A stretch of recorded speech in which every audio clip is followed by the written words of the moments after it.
abebembezi ba Millenium SACCO nuboreka ngo SACCO ze byarano bazitaha emishoro mingi kandi ngweki kiretire SACCO nyingi zitakora kurungi ebyagambwe rizoba omurukiko rwo kuhendera umwaka ahabwa Millenium SACCO orwakorerwa ha Oxford Inn aho muri MBARARA. Point 1 hati twine 12.8 izo tubasite kutunga nazo which is 106%. Shares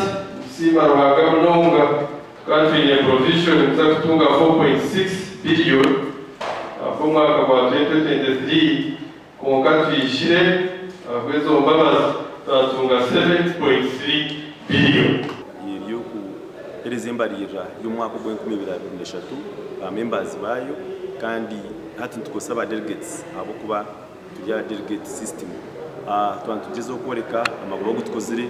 korekana na ibintu binje bitukozire in terms of growth ningashi kurakorana kumbitwe nibe batwire targets. SACCO eji yasaba memba barukorenge mutware 2 kandi inamataji 8 ito kakigaragara vocational secondary school simbaranga munonga ahagwa Millenium SACCO abo kubetwerire cyangwa icyo kureberaho ngo mu infrastructure development etwerire akaba twehurize yo sente tukanza twayihozaho sente mu rugo kubanza miliyoni 20 twakwataraho twayombeka uburaro bw'abashomesa batungaho kurara eji ne kuyamba bako ni nkasarare roni kandi sarare zitara tuziba nyingi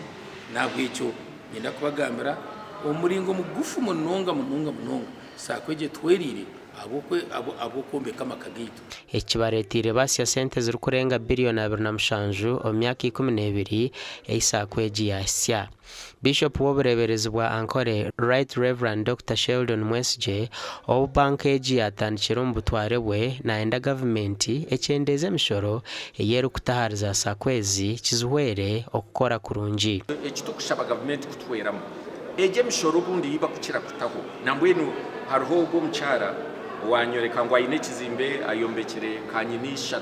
esitazihiro musaba nagira ngo hati na sora pay as you earn no mushomesa ni lecturer koka kwa kubana shoro bamushara hesente za pay as you earn kandi akizo musako nayo SACCO kandi basharaho atoshanga double taxation nabwo ico